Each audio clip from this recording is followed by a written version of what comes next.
Il était dans une vie d'adulte et avec énormément de responsabilités, et que la première responsabilité, c'est de prendre soin de soi.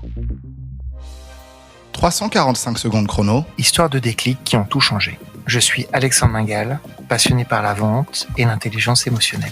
Je suis Wesley Joachim, passionné par la création musicale et le storytelling. Bienvenue. Bienvenue.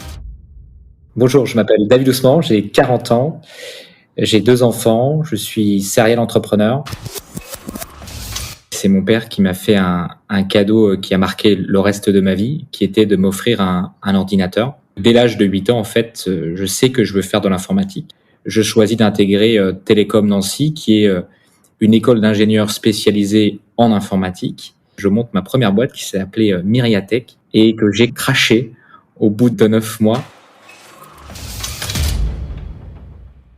Avec cette grosse déception, je fais le choix, comme à peu près tous les ingénieurs informaticiens, de monter à la capitale. Et donc, en 2004, je rejoins Unilog Management en tant que consultant. Et à quel moment tu as dit, maintenant, il faut que je switch et il faut que je change? Je suis carrément débauché par SAP France pour faire le même métier que je faisais chez Unilog, c'est-à-dire du consulting.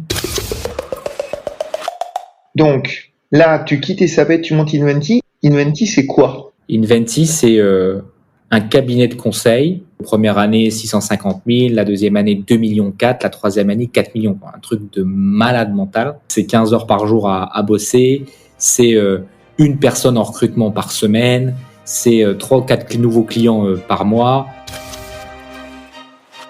Honnêtement, on a tout pour être très heureux et très satisfait. Et pourtant, en fait, je fais la même chose qu'avant. Bon, ok, je le fais peut-être mieux, je le fais à mon compte. Mais en fait, j'ai rien changé fondamentalement. Je rencontre quelqu'un qui s'appelle Georges Dao et qui va me dire, si tu es en zone de confort, ça veut dire que tu es en train d'appliquer les mêmes recettes qu'avant.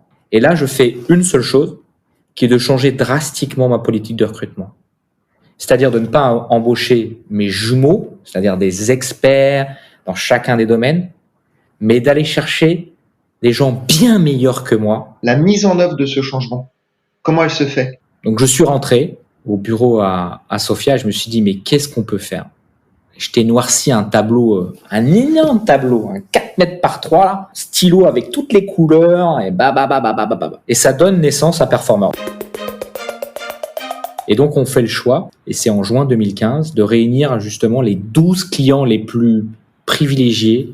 Et là, on leur dit, on a une idée complètement folle, mais on a envie de se réinventer, on a envie de se disrupter, on a envie de ça. Est-ce que vous pensez que c'est une bonne idée? Les 12 sur 12 disent oui, c'est une bonne idée.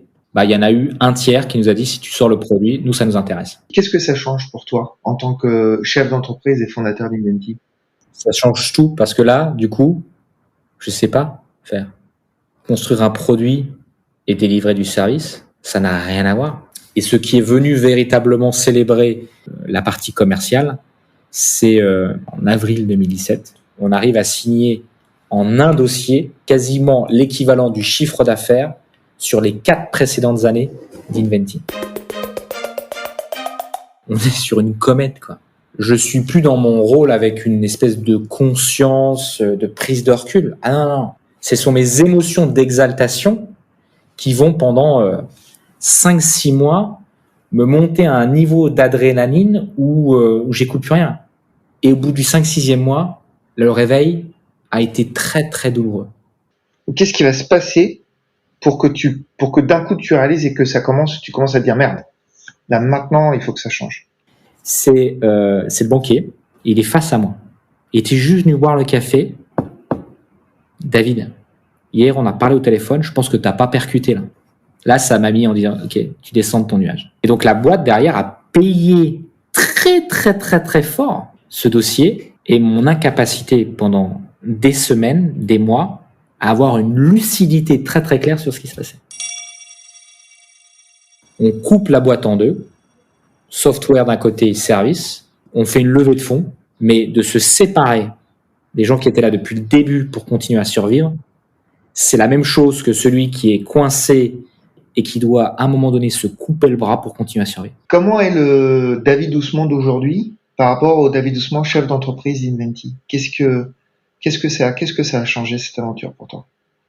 Moi, intrinsèquement, Je suis le mec qui va faire la différence sur un rendez-vous client, sur un truc très très court.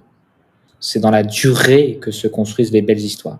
Et que c'est cette résilience-là, c'est le fait d'avoir rien lâché jusqu'à la fin, qui a permis qu'aujourd'hui, le produit continue, qui est utilisé par plein de clients et qu'on continue à recruter et qu'on continue à vendre ce produit-là.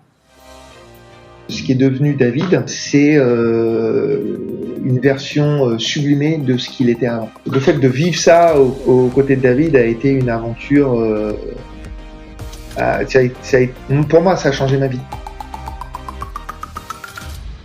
Si vous avez aimé cette histoire, nous vous invitons à nous donner votre avis.